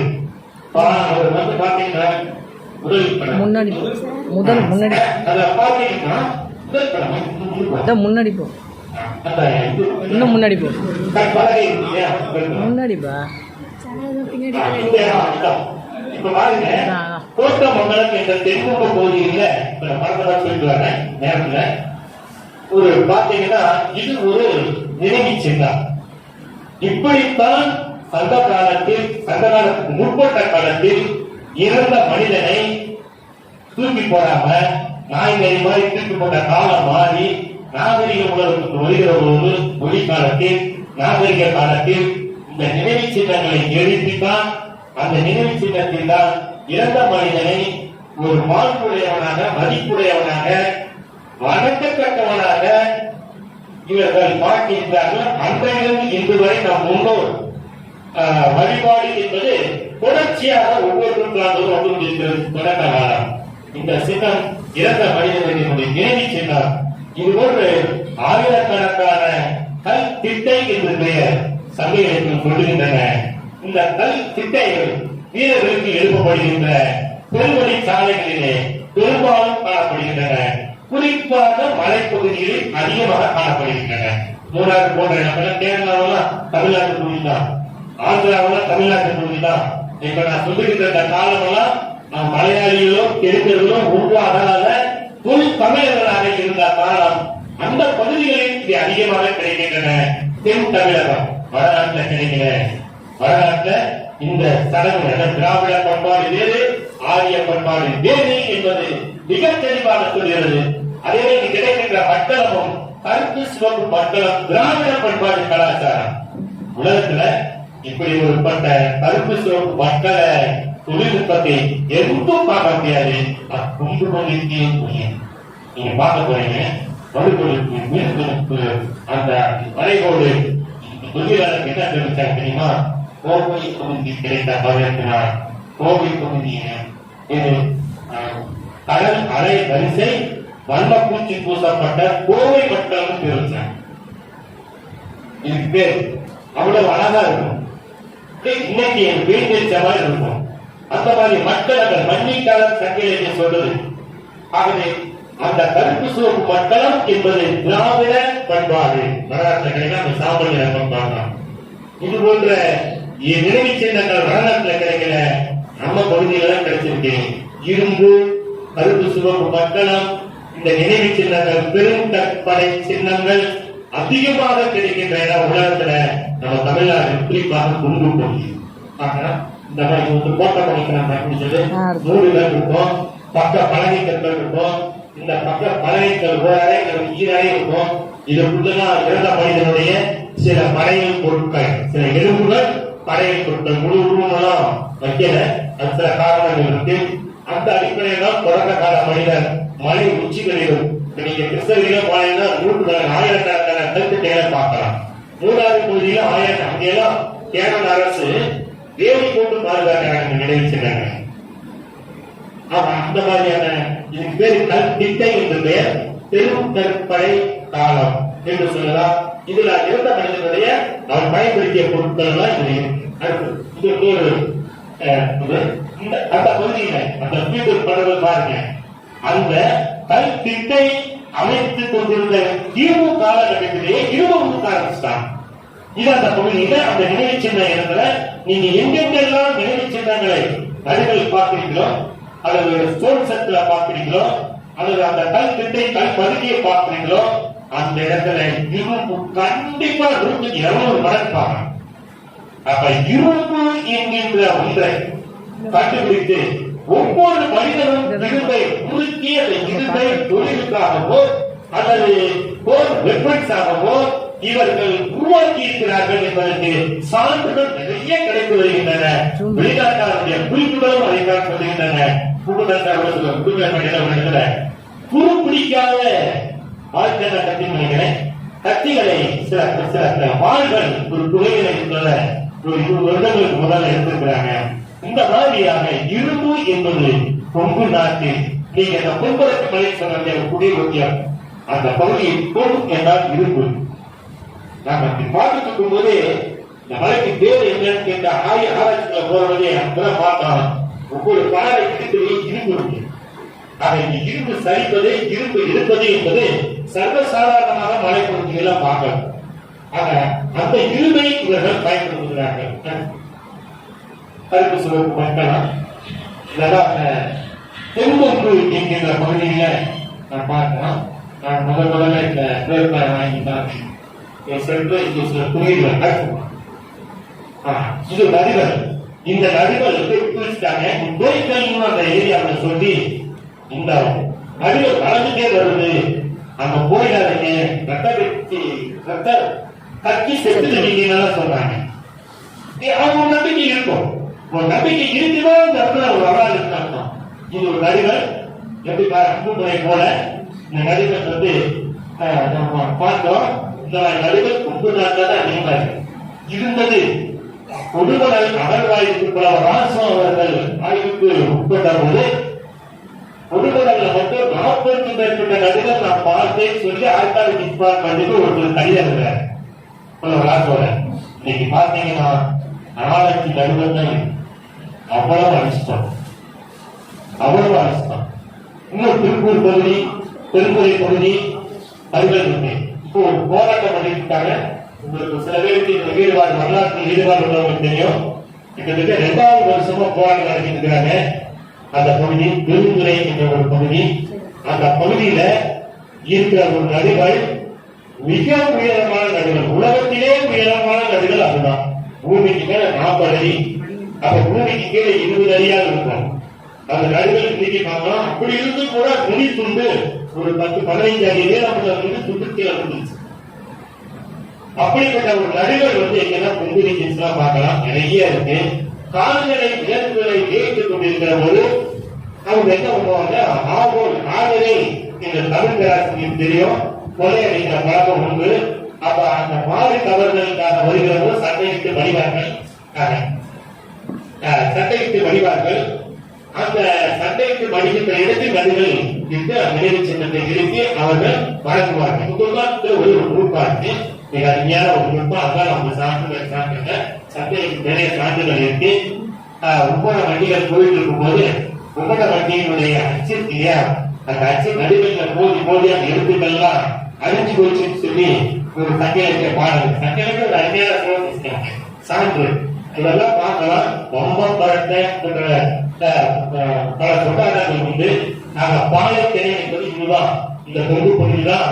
நாங்க முல்லை குறிஞ்சி முல்லை முழுமை எடுத்துட்டு பாலை என்பது கடிமம் பொருள் சொல்லுவோம். அந்த பகுதியில வெறும் கால்நடை கவர்வதற்கும் கால்நடை மீட்பதற்கான யுத்தங்கள் அதிகமாக நடைபெற்றுக் கொண்டிருந்த இடம். அவர்களுக்காக இருக்கப்பட்ட நடுவில் ஏராளமாக இருக்கின்றன. அப்படி எழுத்து குறிக்காத நடுவில் என்பது சொன்னால் சொல்லுவான். எடுத்து குறிக்கப்பட்ட நடுகள் வந்துருச்சு. தேடி போன பூஜையெல்லாம் நமக்கு கிடைச்சிருக்கு.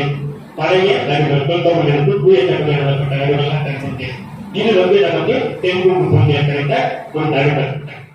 நடுவுல வலுவான அந்த தத்து போன்ற இதெல்லாம் பயன்படுத்தி இருக்கிறாங்க. சுடுவன் தலையை முதலில் கற்று நாகரிக வாழ்க்கைக்கு வந்தவன் தமிழன் என்பதற்கு சான்று. ஒரு சான்று உலகத்தில் இந்த நாட்டையும் ஒரு எழுத்து. இது ஒரு தென்கூடு பூஜை. அந்த பொங்கல் நேரத்துல பகுதியில பாருங்க, முதல் எழுத்து பா, இரண்டாவது தா, மூணாவது தா. இதுதான் சங்ககால எழுத்து. பாதன் அல்லது திடன் சொல்லலாம். அது சொல்ல போனா சங்ககால தமிழ் பிராந்தி படிக்கிற பதன் திகழ திடன் படிப்பான், திட்டத்தை படிப்பான், ஒற்று இழுத்து படிக்க வேண்டும். ஒரு ஸ்டேட் இருக்கு. அப்படி வந்தா திட்டர் திட்டர் அல்லது திட்டர். அது ஆசாரியை குறிக்கின்ற சங்க ஆசாரியை குறிக்கின்ற ஒரு பேர்.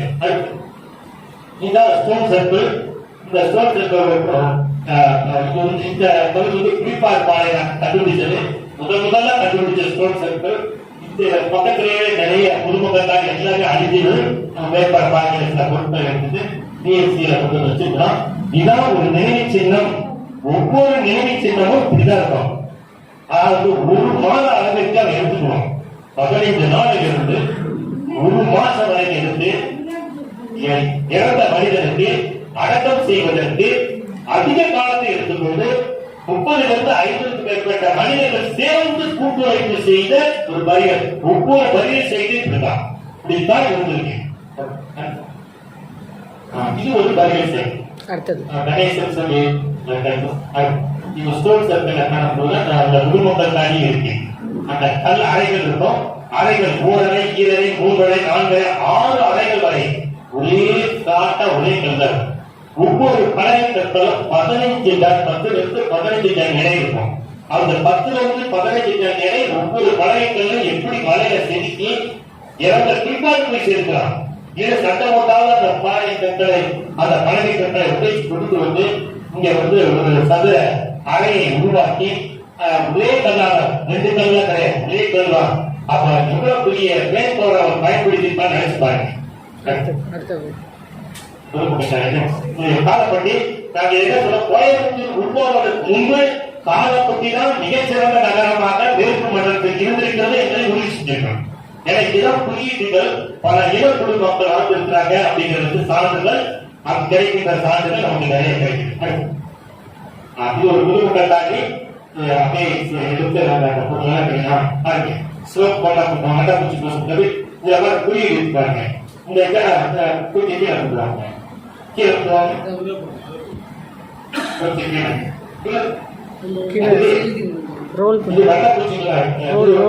குறியீடு இருக்கு. உட்கார்ந்து அது 4 கோடி ஒரு புள்ளியில் இருந்து 2 குறியீடு இருக்கு. அடுத்து எழுத்து. இந்த குழு என்னன்னு நமக்கு தெரியல. இனக்குழு தலைவர் இனக்குழுவுடைய பெயரா, அந்த குழுவினுடைய அந்த மட்பாளர் செய்தவனுடைய பெயரா என்பது நமக்கு தெரியல. அந்த வாங்குறவனுடைய பெயரா என்பதுதான் தெரியல. அந்த குழுவினுடைய பெயராக கூட இருக்கலாம். இதெல்லாம் ஆராய்ச்சி உட்பட்டு அமைக்கிறாங்க. இந்த சிறப்பு இதெல்லாம் கடைசியாக 5வது பார்த்தபோது 2 சில மாதங்களுக்கு முன்பு இந்த குறியீட்டை வரைஞ்சி முருகன் என்று படித்திருக்கிறார். இது சூழூர்ல கிடைச்சிருக்கு. இதே குறியீடு சேர்த்துட்டோம். அந்த சூழூர்ல கிடைச்ச இந்த குறியீடு லண்டன் மியூசியத்தில் இருக்கு. நிறைய தெரியும். இந்த குறியீடு காஷ்மீர்ல கிடைச்சிருக்கு. இது ஐராவதமாக என்னுடைய கலெக்டர்ல இருக்கு, சிந்து சமவெளியில் கிடைச்சிருக்கு. அப்ப முருகன் என்பது பழமையான ஒரு கடவுளுடைய ஒரு குறியீடாக சிட்டிங் பொசிஷன் முருகன் என்று அவர் என்ன சொல்லிட்டு கையில எழுதி கொடுத்துருக்காங்க. பப்ளிஷ் பண்ணதுல நான் பப்ளிஷ் பண்ணல, கீவோர்ட் 3ஆம் நூற்றாண்டு என்று அவர் குறிப்பிட்டிருக்காங்க. இந்த மாதிரி குறியீடுகள் நம்ம நிறைய முயற்சி செய்யணும். இதுல வில் வடிவருக்கு பக்கத்துல போனா தெரியும், வில் வடிவருக்கு அந்த 2 குறியீடுகள் இருக்கு. மிகப்பெரிய குறியீடு இதுதான். மிகப்பெரிய அளவுல நாம் கிடைத்த குறியீடுகள்ல மிகப்பெரிய 12,000 குறியீடு தெரிய இந்த குறியீடு தான் பெருசா இருக்கு. ஆக 2 குறியீடுகள் 2-3 குறியீடுகள் ஒரே குறியீடு இருக்கு. அப்ப சட்டமன்ற குறியீடா இல்ல சட்டமன்ற இணைந்தத குறியீடா என்னன்னு நமக்கு புரியல. நம்ம நிறைய இதுல வந்து ஆய்வு செய்ய வேண்டியிருக்கு. இந்த 2 மண்டலத்துடைய வில் பொருள் வில் குறியீடு இருக்கு. நெக்ஸ்ட் அந்த முருகத்தாரி திருப்பூர்ல மிகப்பெரிய ஒரு ஆள் உயரமுடைய முருகத்தாரி அடுத்து நீ சொன்னீங்க அந்த எலும்புதான் இருக்கு. இதெல்லாம் கொஞ்சம் கூடுதலா கிடைச்சிருக்கு. நெக்ஸ்ட் பார்க்கலாம். இதான் அந்த கல் படுக்கையினுடைய பூமிக்கு கீழே நம்ம மேல பூமிக்கு மேல பார்த்தோம். அடுத்த காலம் பூமிக்கு கீழே வருது.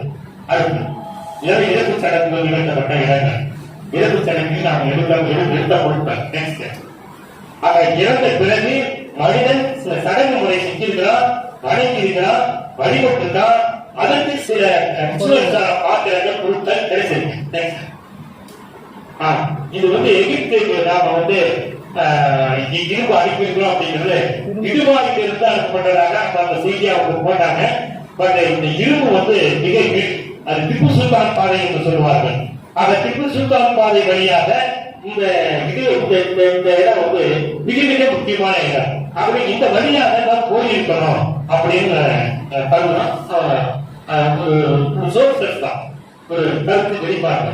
எகிப்து நாட்டுக்கு இங்கிருந்து சென்ற இடுவாயிலிருந்து சென்ற இருப்பு என்று கொடுத்தாங்க. நெக்ஸ்ட் இது வந்து காலப்படி மேற்கொண்டு போய் மேற்கொண்டு இருப்பதில் ஒரு இடத்துல தேவன் சாப்பிட்டா எடுத்து குறிக்கப்பட்ட ஒரு மக்களை தாண்டி கிடைச்சிருக்கு.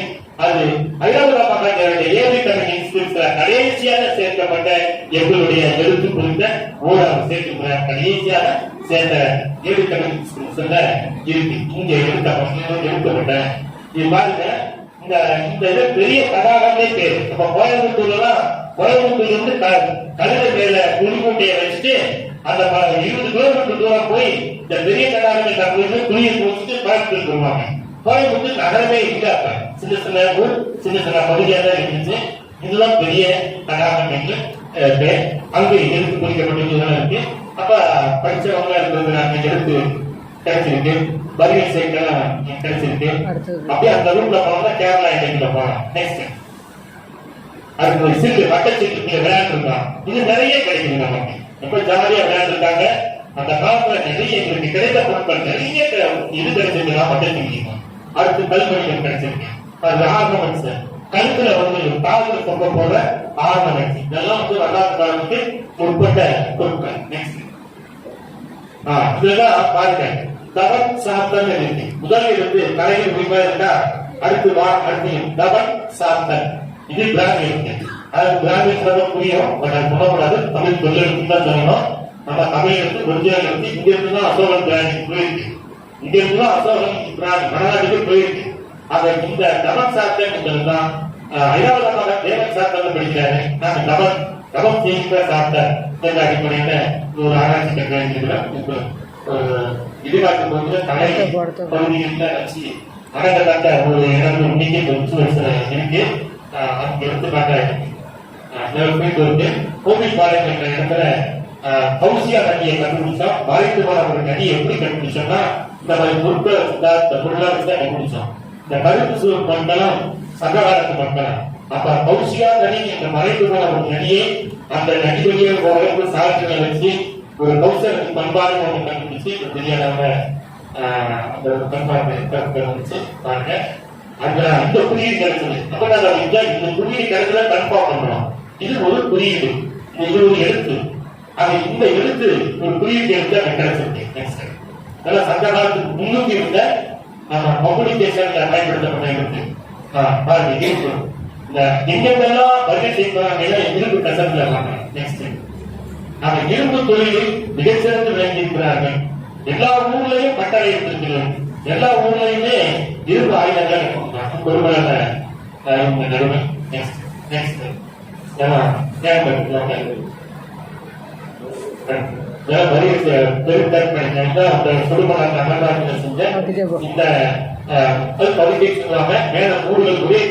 ஒரே கல் தான்.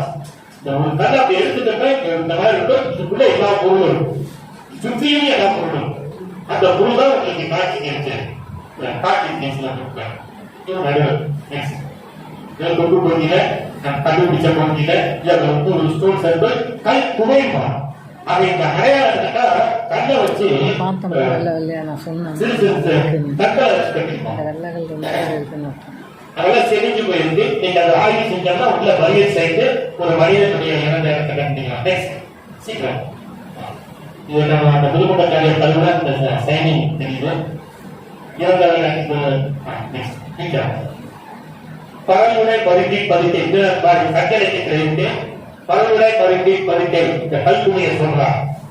அடுத்து வட்லான் பதித்தை இது எடுத்துக்காட்டு அடுத்து பூமிக்கிற அஞ்சு ஒரு பதித்தை ஆக கீழே இடுநிலையோடு கூடிய பதித்தை என்ற பெயர் மூடுகள் மேல வந்து ஒரு மாதிரி கிழக்கு பகுதியில் இருக்கும். இது ஒரு சடங்கு முறை. இது ஒரு பெரிய ஆராய்ச்சி. இறந்தவர்கள் ஆவி அடிப்படையில போய் வெளிவரும் உங்களுக்கு போகாம தக்க வைக்கிறது இந்த கருத்தால் வந்துவிடும். இது வந்து நடுவில் கடவுளே வழிபடுறாங்க. ஒரு கோயிலாவே மாற்றிட்டாங்க. நடுவுல கருவறையில இருக்கு இந்து கோயில வணக்கப்படுகின்ற ஒரு நடுவர். இத வந்து பாருங்க கீழே விளக்கு பாருங்க. ஒரு மனிதனுடைய ஒரு கையில வேறு இருக்கும் ஈட்டி, இன்னொரு கையில கேளையும், அந்த வலது காலில் இடது ஒட்டி விளக்குகள் இருக்கும். அது என்னன்னா இதுதான் நம்ம சங்கலிக்கும் சொல்லப்படுகின்ற ஆண்களை மீட்கப்பட்டால் நடிகர் அப்படின்னு இருக்கிறோம். அதை ஒரு விருதுல கூட தொடக்க காலத்திலேயே ஆண்களுக்காக விலங்குகளுக்காக மாடுகளுக்காக நடத்தப்பட்ட சந்தையில இறந்த பணிகளுக்கு இருக்கப்பட்ட நடிகர். காசு என் கணக்கு மேலே எப்படி கிடைச்சிருந்தாங்க 50 நாள் சான்றிதழ் நிறைய நம்ம கிடைக்குது. ஒரு புதுமையாக பார்க்கிறோம். கொடுமனா அதிக மனிதன் இன்னும் சொல்ல மாட்டேன். அதிக மனிதன் தெரிவிக்கிற இடமும் கொடுமனம் தான். கிரேக்க ரோமானியர்கள் வணிகத்திற்காக இங்கு வருகை தந்து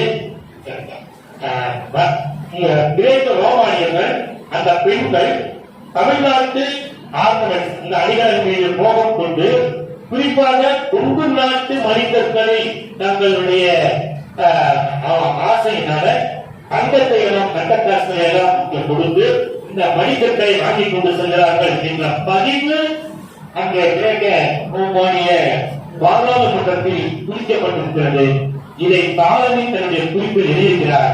கொங்கு நாட்டில்தான் உலகிலே விலை உயர்ந்த வைரத்தில் கிடைத்திருக்கிறது என ஆங்கிலேயர் காலம் வரைக்கும் கிடைத்த சான்றிதழ் எழுதி சந்தை இலக்கியத்தில் அரிசிக்கலார் எழுதுகிறார். ஒரு பணம் பட்ட விலைமான் என்கலாம். விவசாயிகள் புகுந்து கொண்டு போகின்ற பொழுது பின்னாடி வருகின்றவர்கள் இந்த மனிதர்களை கூட்டிக் கொண்டே வருவார்கள். அவர் மனிதத்தை தெரிவிக்கின்ற இடம், உலகமே திரும்பி பார்க்கிற இடம், அவர்கள் ஏற்றுமதி செய்கின்ற ஒரு இடம். இந்த பெருமிச்சார் அந்த இரும்பு உலகை பற்றிய ராஜன் அவர்கள் கண்டுபிடிச்சு செஞ்சிருக்காங்க. இனி இரும்பு எவ்வாறு பயன்படுத்தப்பட்ட மிக அருமையான இரும்பு என்ற ஒரு உலை என்ற குடும்பம் பார்க்கலாம்.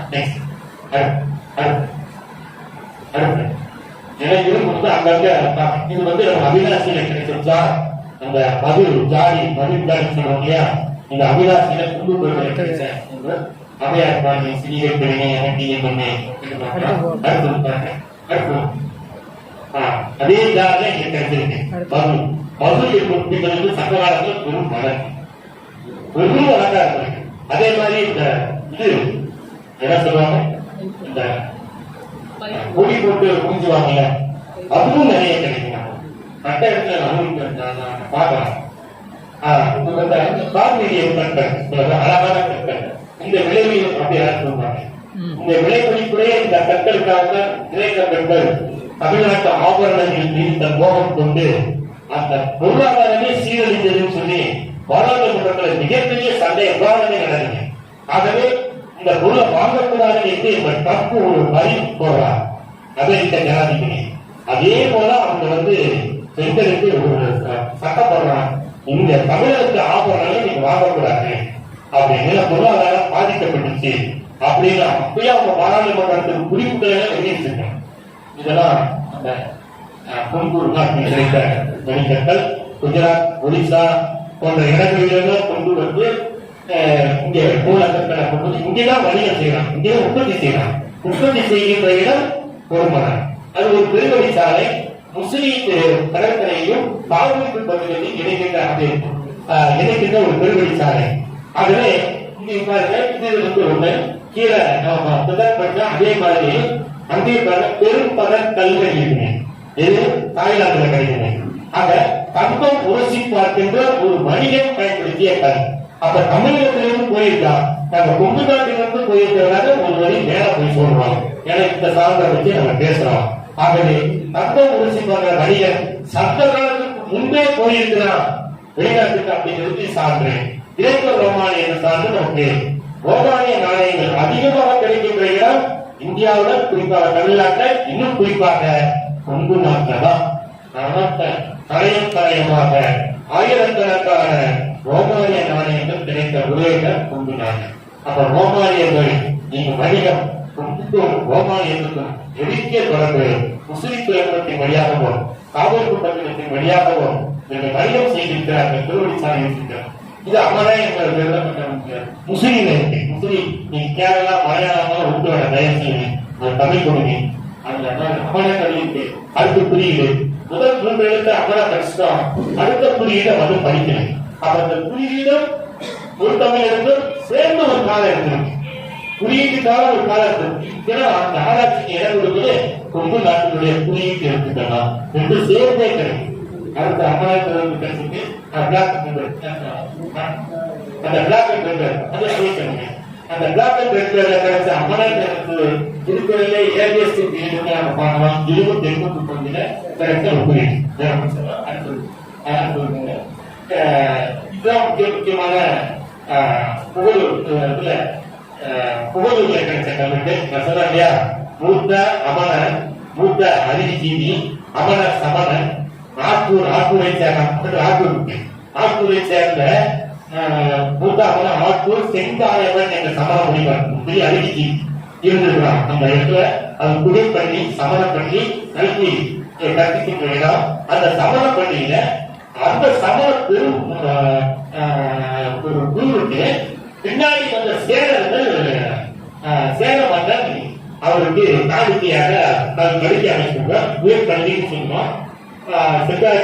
பெருஞ்சேரன் இரும்பறை என்கின்ற ஒரு சேர மன்னன், அவனுடைய மகன் பெருக்கெடுக்கும், அவனுடைய மகன் இளங்கெடுக்கும் என்று எழுதப்பட்டிருக்கு. 3 சேர மன்னர்களை எழுதப்பட்டு கல்வூர்தான் வஞ்சி, கல்வூர் தலைநகரம் என்று முழுவதும் மிக அருமையான கல்வெட்டு புகழ் கல்வெட்டு. ஆகவே இந்த மூத்த மன்னர் ஆற்றூர் செங்காயவனுக்கே ஆதம் செல்லும் வரை ஆதம் என்பது 7வது பதிற்றுப்பத்தினுடைய தலைவர் செல்வ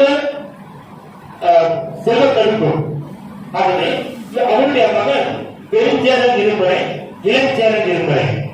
ஆக இந்த செல்வ கருப்ப வாரியாக பெருஞ்சேரன் இரும்பறை, இளஞ்சேரன் இரும்பறை பதிற்றுப்பத்துல 7, 8, 9வது பதிற்றுப்பத்தினுடைய சேர மன்னர்கள் இவர்கள் தான் என்று இந்த கல்வெட்டு நிரூபித்து விட்டது. இது பன்னீர்செல்வம் என்ற ஒரு கல்வெட்டு ஆய்வாளர்கள் முதல்ல அறிவிச்சாரு. ஒப்புட்டாங்க. அப்படி சங்கை இலக்கிய காலப்படுகின்ற சேர மன்னர்களுக்கும் இந்த கல்வெட்டில் உள்ள மன்னர்களுக்குள்ள ஒற்றுமையை காட்டுகின்ற கல்வெட்டு. வாரிசு உரிமை அடிப்படையில் மன்னராட்சி நடந்திருக்கிறது என்பதற்கு புகழ் கல்வெட்டு. இந்த புகழ் கல்வெட்டு ஏராளமான செய்திகள் உண்டு. கருவூர், பொன்மணியன், அந்த மாதிரியான எழுத்துக்கள் நிறைய நமக்கு இருக்குது. ஆகவே ஒரு நகரம் வஞ்சி என்பது சேலம் பற்றி அல்லது சொத்து சோழர்களை பற்றி கொங்கு பாண்டியர்களை பற்றி எங்களுக்கு நீர் மேலாண்மை சாதித்தாங்க. அதே மாதிரி எந்த பகுதியில் பாண்டியர்கள் தான் அந்த நீர் மேலாண்மையை கொண்டு வந்தவர்கள் என்ற ஒரு கருத்து இருக்கு.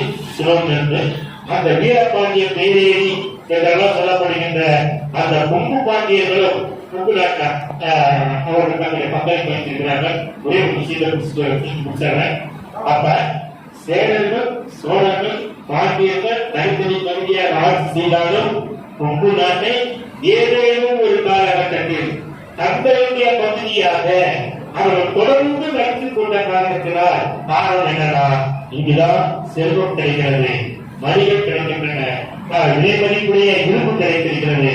ஆகவே அந்த போட்டியின் காரணமாக போர்க்களத்திலேயே கொங்கு நாடு காலம் முழுவதும் சென்றது. ஆகவே கொங்கு நாட்டை ஒரு பேரரசர் முழுமையாக ஆட்சி செய்ய முடியவில்லை. அத்தியரசர் வீரராஜேந்திரன் போன்றவர்கள் மட்டும்தான் ஒரு 2 நூற்றாண்டுகள் ஆட்சி செய்தார்கள். மற்றபடி யாருமே காப்பிடிக்க முடியவில்லை. ஆகவும் யார் இந்த 3 நேரங்களில் யார் பலசாலியாக இருக்கிறார்களோ அவர்கள் கொங்கு நாட்டை கைப்பற்றி கொங்கு பகுதியை தங்களுடைய பகுதியாக, வணிக பகுதியாக, பொருளாதார மேம்பாட்டுக்குரிய பகுதியாக ஆக்கிக் கொண்டார்கள் என்ற ஒரு செய்தியை மட்டும் சொல்லிக்கொண்டு இது பொருள் வளம் இன்று மட்டுமல்ல சங்ககாலமும் சரி இது வளமிக்க ஒரு பகுதியாக மூவேந்தர்கள் பயன்படுத்திக் கொண்டார்கள். ஆனால் இன்றைக்கு தமிழக வரலாற்றை சொல்வதற்கு அதிகமான ஆவணங்களை இந்த பகுதியில் தான் கிடைத்துக் கொண்டிருக்கின்றன. ஒன்றே ஒரு நேரத்தில் ராஜகேசரி பெருவழி என்கின்ற அருமையான மக்களுக்கு தங்களுக்கு திருஞர்களும் மண்ணையிலும் சேர்ந்தடைக்க ஊர்களை வெட்டிகள் மூலோட்டி ஊர்களை போல் வாடிய போல் சோழர் பல காவிரி நாடன் அந்த காவிரி ஆற்று பகுதியில சோழர்கள் வாழ்ந்த ஒரு மிகப்பெரிய வீடு நடை போட்ட இந்த பகுதியை இப்ப பேசுற போது இந்த ஒரு செய்தியை சொல்லித்தான் ஆக வேண்டும். ஆக அந்த சோழ மன்னன் சோழ சாம்ராஜ்யத்தை நிறுத்திய போது கொங்கு நாட்டை விரிவுபடுத்துகிறார். ஆக விரிவுபடுத்தும் நோக்கம் அந்த வணிகத்தை மேம்படுத்த வேண்டும், சோழ மண்டல மக்களுடைய பொருளாதாரத்தை மேம்படுத்த வேண்டும் என்பதற்காக ராஜகேசரி பெருவழி என்ற தன்னுடைய சோழ அரசியலுடைய பெயரில் ஒரு பெருவழியை உருவாக்குகிறார். அந்த கல்வெட்டு தான் ராஜகேசரி பெருவழி கண்டு காவல் படை வீரர்கள் நீங்க இடத்துக்கு போனாலும் பார்க்கணும். ஏனென்றால் இளைஞ ரோமானியர்கள் எகிப்து வழியாக பரியம் செய்கின்றவர்கள் வருகிறார்கள். அவர்களுக்கு பாதுகாப்பு கொடுக்கின்ற இடம் சோழ மன்னர்கள் சுந்தரவர்கள் மட்டுமல்ல, அவர்கள் பாதுகாப்பாக ஆனாக வைக்காமல் படை வீரர்களாக நிலைக்கின்ற வார்த்தை அதைத்தான் புரிகிறது. மன்னர்களுக்கு எப்படி நிழலாக அடுத்ததாக அடுத்த படை வீரர்கள் இருந்தார்களோ அந்த கருப்பு கூடை படையை சொல்கிறோமோ அதுபோல பக்தியில் அந்த இடத்துல இருந்து பாதுகாப்பாக பொதுமக்களுக்கும் அதிகர்களுக்கும் மற்றொரு இடங்கள் இடம் ஒரு இருந்த பகுதி காட்டு பகுதி இன்னைக்கும் இருந்த பகுதிதான் யாரும் தனிச்சு போக முடியாது. அந்த இடத்துல மக்களுக்கு தங்கட்டு தமிழ் கல்வெட்டும் ரெண்டும் சேர்ந்து எழுதப்பட்டது. ராஜகேசரி முதலில் எழுதப்பட்ட தமிழ் கல்வெட்டு தஞ்சை பகுதி தஞ்சை மன்னர்கள் தமிழ் கல்வெட்டை உருவாக்கினார்கள். தஞ்சை மன்னர்கள் இப்போது எழுதிய கல்வெட்டை உருவாக்கியது, இந்த கல்வெட்டை கொண்டு வந்தது, இந்த கல்வெட்டை பிரபலப்படுத்தியது, இன்று நாம் படிக்கின்ற இந்த தமிழ் கல்வெட்டை கொண்டு வந்தவர் ராஜராஜன் என்று கூறி ஆக இந்த தமிழ் கல்வெட்டு தொடக்க கால சேரலாட்சியை கிடைக்கிறது. ஆக மக்களுக்கும் அக்கடத்திலிருந்து தமிழ் கல்வெட்டும் மானிய ஒரு சூழலை பார்க்கிறோம். ஆக இந்த அடிப்படையில் பார்க்கிற கொங்கு நாட்டு வரலாறு என்பது அடித்த ஒரு மன்னனுடைய வரலாறு இந்தியாவிட்டால் கூட இன்றைக்கு வரைக்கும் அடித்த பண்பாடு என்ற ஒன்று உழைப்பு தொழில் செல்வம் என்று பார்க்கின்ற பொழுது கொங்கு பண்பாடு சுறுசுறுப்பான ஒரு பண்பாட்டுக்குரிய ஒரு களமாக தமிழ்நாட்டுடைய வரலாற்றை எழுத்துக்கள் அதிகமாக கிடைக்கின்றன, வடிவங்கள் அதிகமாக கிடைக்கின்றன. ஆக ஒரு மிக சிறப்பாக நடந்து பல பெருமொழிச்சாலைகளை கொண்ட நாடு என்று சொல்வார்கள். பல பெருமொழிச்சாலைகளை கொண்ட நாடு கொங்கு நாடு. அது நாராயணத்திற்கு சாலை சோழ மன்னர்கள் ஆட்சிக்கு வந்தவுடனே முதல் கடையிலிருந்து கொங்கு நாட்டை அறிமுகப்படுத்தி பெருவழிச்சாலையை போட்டதுதான் இது வணிகத்தினுடைய பொருளாதார மேம்பாட்டை சோழர்கள் அவர்கள் விஜயாந்த சோழர் சிந்தித்திருக்கிறார்.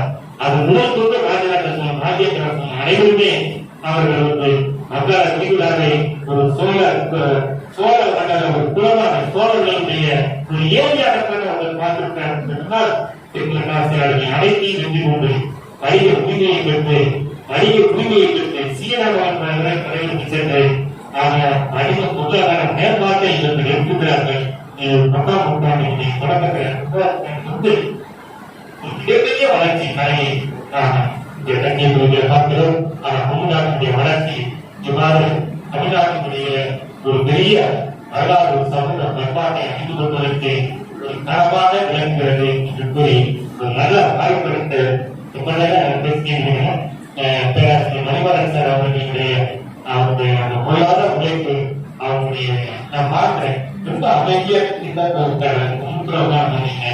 அதை இந்த தரத்தை உருவாக்கி இத்தனை பொதுமக்கள் நல்ல கருத்துக்களை உற்சாக வேண்டும் என்று இறுதி செல்கின்றார் என்று சொன்னால் உண்மையிலேயே பெரிய பணி, சிறந்த பணி, யாரும் செய்ய முடியாத ஒரு பணியை இவர்கள் இந்த நகரத்தை செய்து கொண்டிருக்கிறார்கள். அவர் தாழ்வதற்கு அனைவருக்கும் மக்களுக்கு சூழல்களுக்கும் நன்றியை தெரிவித்துக் கொண்டு வாய்ப்பை நன்றி விடைபெற்றுக் கொண்டேன்.